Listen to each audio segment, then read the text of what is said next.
Pemirsa Intens Investigasi, Betran Peto kembali menjadi sorotan publik setelah mengunggah pernyataan yang memicu perbincangan di media sosial. Dalam unggahannya, ia mengaku sempat tidak mengungkap alasan sebenarnya terkait kepindahannya dari rumah Sarwenda ke rumah Ruben Onsu beberapa waktu lalu. Menurutnya, sikap tersebut dilakukan bukan untuk menutupi fakta, melainkan demi menjaga nama baik Sarwenda di tengah berbagai spekulasi yang beredar.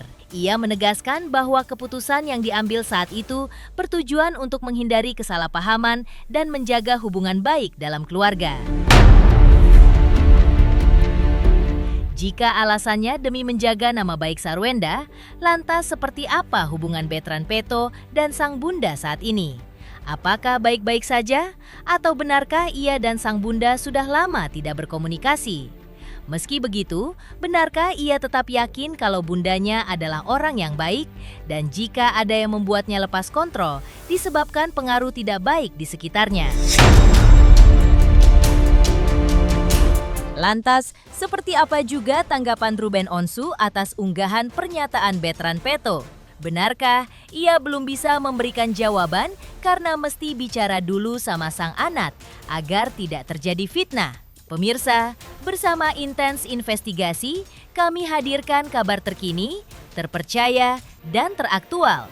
Tetapi sebelumnya, jangan lupa untuk like, subscribe, dan juga share channel YouTube ini.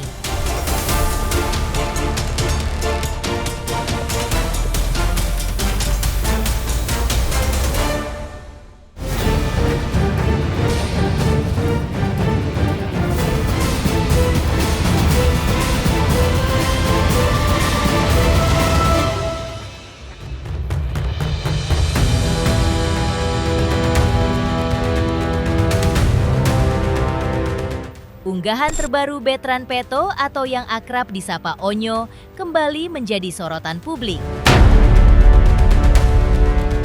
Dalam curahan hatinya di media sosial, ia mengungkapkan bahwa dirinya selama ini tidak menyampaikan alasan sebenarnya terkait keputusannya pindah dari rumah Sarwenda ke rumah Ruben Onsu. Menurut pengakuannya, keputusan untuk tidak mengungkap fakta yang sebenarnya dilakukan demi menjaga nama baik Sarwenda di mata publik. Dalam sejumlah unggahan yang beredar, ia juga menyampaikan bahwa selama ini dirinya memilih diam atas berbagai persoalan yang terjadi. Jangan merasa jagoan dan terzolimi terus, please. Bahkan aku masih bohong alasan kenapa aku keluar dari rumah sana. Sama semua orang untuk menjaga nama baik bunda. Semua yang aku tulis, aku bisa pertanggungjawabkan.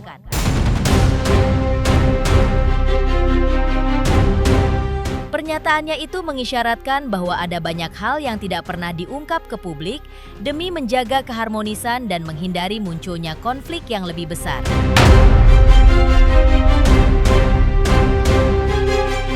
Dalam keterangannya beberapa waktu yang lalu, Betran Peto juga mengungkapkan bahwa dirinya sudah lama tidak berkomunikasi lagi dengan Sarwenda. Pengakuan tersebut menarik perhatian publik, mengingat kedekatan hubungan keduanya yang selama ini kerap menjadi sorotan. Kendati demikian, Betran Peto menegaskan bahwa dirinya tetap menghormati Sarwenda dan tidak ingin memperbesar persoalan yang berkaitan dengan kehidupan pribadi keluarganya. Ia menegaskan kalau ada yang bertanya, siapa yang paling sayang dan perhatian kepada bundanya adalah dirinya. Aku langsung lihat ya, ini maksudnya gimana ya? Gitu. Ini ayah juga lagi liatin nih, gitu. Kok bisa ngomong kayak gini? Ayah juga nggak tahu kok bisa terjadi kayak gini. Gitu. Terus tanya sama bunda nggak sih, Nyol? Maksudnya kan WhatsApp juga kan sama bunda. Enggak. Udah. Terakhir kapan kamu WhatsApp? Udah lama. Di bulan apa? Bulan apa kira-kira? Udah, kenapa? Di bulan apa terakhir kamu? Lupa, pokoknya udah lama. Berarti sekarang udah nggak dekat lagi nih sama bunda? Aku tuh masih sayang, aku kalau ditanya Kak, boleh tanya langsung ke bundanya. Nanti semoga bunda bisa jelasin juga nanti. Kalau dibilang sayang, aku orang paling sayang sama bunda. Kalau dibilang sayang, aku orang paling sayang sama bunda.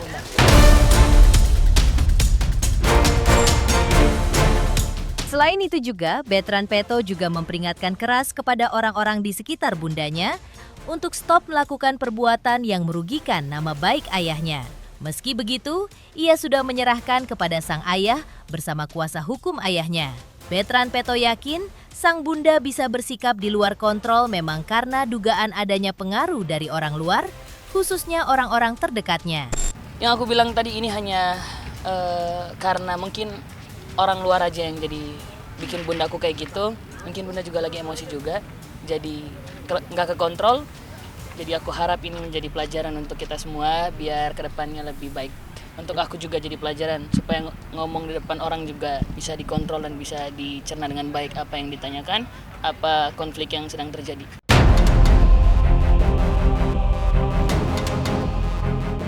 Selanjutnya, kebersamaan yang terjalin antara Betran Peto dan Ruben Onsu memang layaknya ayah kepada anaknya.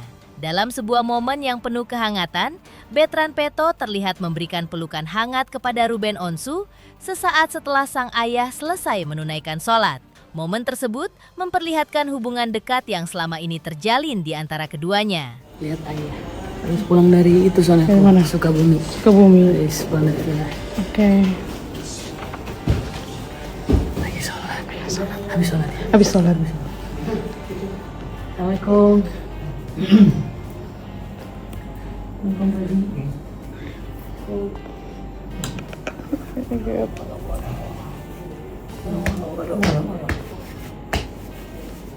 love you.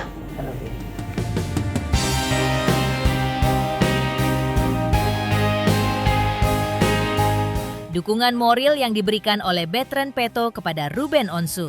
Di tengah berbagai persoalan yang tengah dihadapi Ruben Onsu, termasuk kabar konflik dengan Sarwenda yang berkaitan dengan masalah anak, ia menunjukkan kepeduliannya dengan cara yang sederhana namun bermakna. Momen tersebut terlihat saat Ruben Onsu sedang melakukan siaran langsung untuk mempromosikan dan menjual produk secara online. Di sela kesibukannya berinteraksi dengan para penonton, Ruben Onsu dihampiri Betran Peto yang baru saja pulang dari kampus. Kehadiran sang putra itu pun menjadi perhatian karena dinilai sebagai bentuk dukungan dan perhatian di tengah situasi rumit yang sedang dihadapi sang ayah. Assalamualaikum. Waalaikumsalam. Masya Allah. Lagi apa nih? Lagi jualan di 3 akun langsung ayamnya. Oh ya? Hari ini. Iya. Oh, 3-3-nya. 3 akunnya. Wow. Selamat sore Ini guys. lagi lihat di apa ini namanya? Supermarket, ada store sama.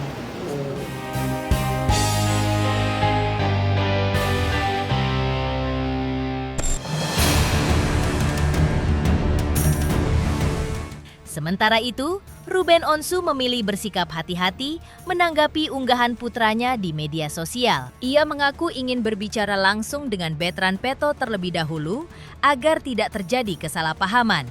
Dan tidak memberikan komentar yang berpotensi menimbulkan fitnah, Ruben Onsu juga mengatakan terkait postingan sang anak ke media sosial. Sehingga apapun yang dia posting, Ruben Onsu merasa bahwa dia harus mendengar dari pihaknya Betran Peto apa sebenarnya yang sedang dirasakannya. Karena itu, Ruben Onsu akan mendatangi dan menemui sang anak untuk menanyakan mengapa Betran Peto sampai bisa meluapkan hal tersebut. Jadi jangan sampai menyimpulkan apa yang hanya dibacanya saja.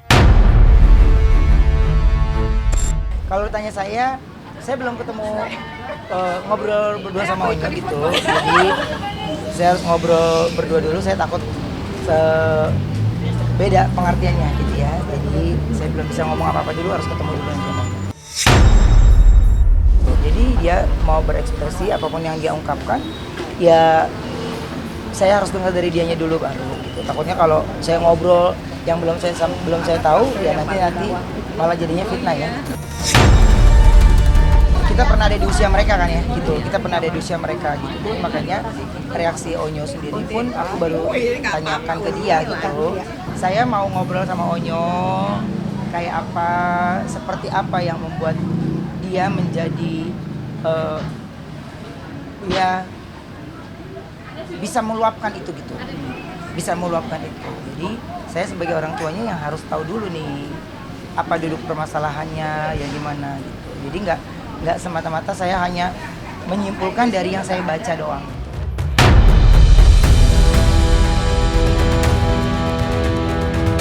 Selain perhatian Ruben Onsu ke Bertrand Peto, sebagai seorang ayah, Ruben Onsu juga tegaskan tetap inginkan bisa bertemu dengan kedua anaknya yang lain yang ada di tangan Sarwenda. Lalu bagaimana dengan undangan Sarwenda? Apakah akan Ruben Onsu penuhi?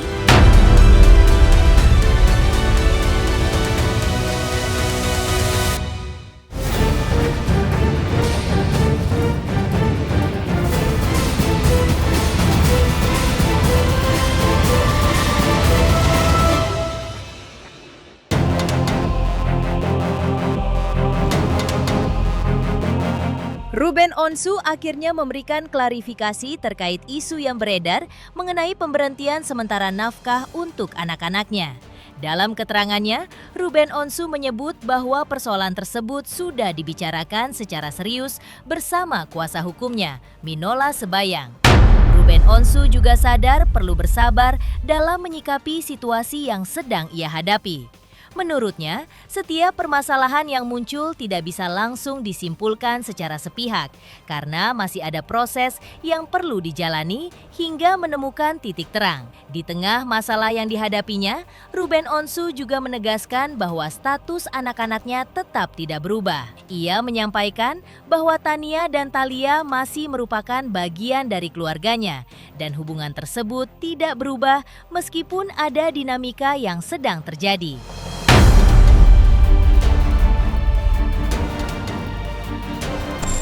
Segala keputusan dan yang lainnya ya Bang Minola selalu memberikan arahan yang terbaik gitu, dan saya percayalah pasti akan ada pelangi setelah ini gitu, akan langit lebih bagus lagi gitu. Makanya saya cuma bilang saya lagi diminta untuk sabarnya lebih luas lagi aja gitu.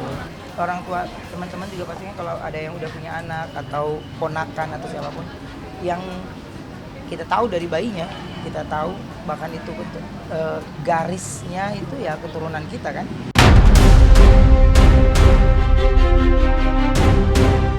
Selain itu, Ruben Onsu pun angkat bicara terkait adanya undangan dari pihak Sarwenda. Ruben menyampaikan bahwa dirinya telah mengetahui adanya undangan atau ajakan dari pihak Sarwenda dan hal tersebut juga sudah ia konsultasikan dengan kuasa hukumnya, Minola Sebayang. Ia menegaskan bahwa proses komunikasi yang sedang berlangsung diharapkan dapat berjalan dengan baik dan menemukan titik terang. Menurut Ruben Onsu, inti dari permasalahan yang selama ini mencuat sebenarnya cukup sederhana, yakni terkait pengaturan waktu untuk dapat bertemu dengan anak-anaknya. Ruben Onsu menegaskan bahwa fokus utamanya saat ini adalah dapat bertemu dengan anak-anaknya secara lebih dekat dan personal. Ia menyebut pertemuan tersebut penting untuk membangun kedekatan emosional atau yang ia sebut sebagai momen intimate antara orang tua dan anak. Ia berharap agar situasi yang ada tidak semakin melebar ke arah yang tidak perlu. Terkait ambil alih hak asuh anak, Ruben Onsu menegaskan bahwa dirinya menyerahkan sepenuhnya penjelasan lebih lanjut kepada kuasa hukumnya, Minola Sebayang. Ia memilih untuk tetap fokus pada komunikasi yang lebih tenang demi kepentingan anak-anak.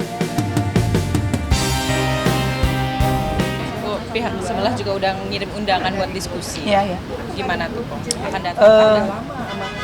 Saya udah diskusi sama Bang Minola, jadi tanggalnya Bang Minola bisa, saya nggak bisa.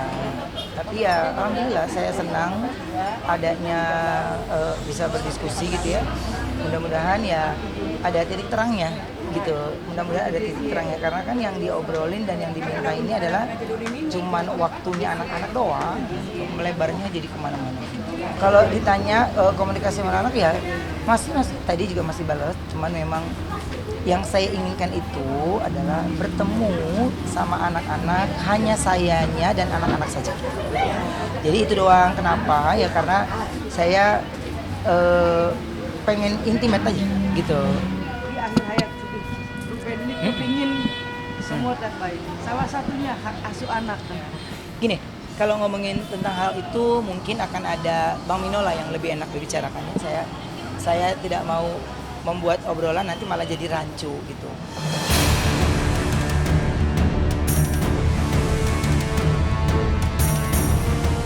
Pemirsa Intens Investigasi, jangan lupa saksikan terus Intens Investigasi. Dan pastikan jangan lupa untuk like, subscribe, share, dan juga komen. Tim redaksi Intens Investigasi juga mengucapkan banyak terima kasih kepada semua subscribers. Hingga channel Intens Investigasi kini sudah mencapai 3.600.000 subscribers.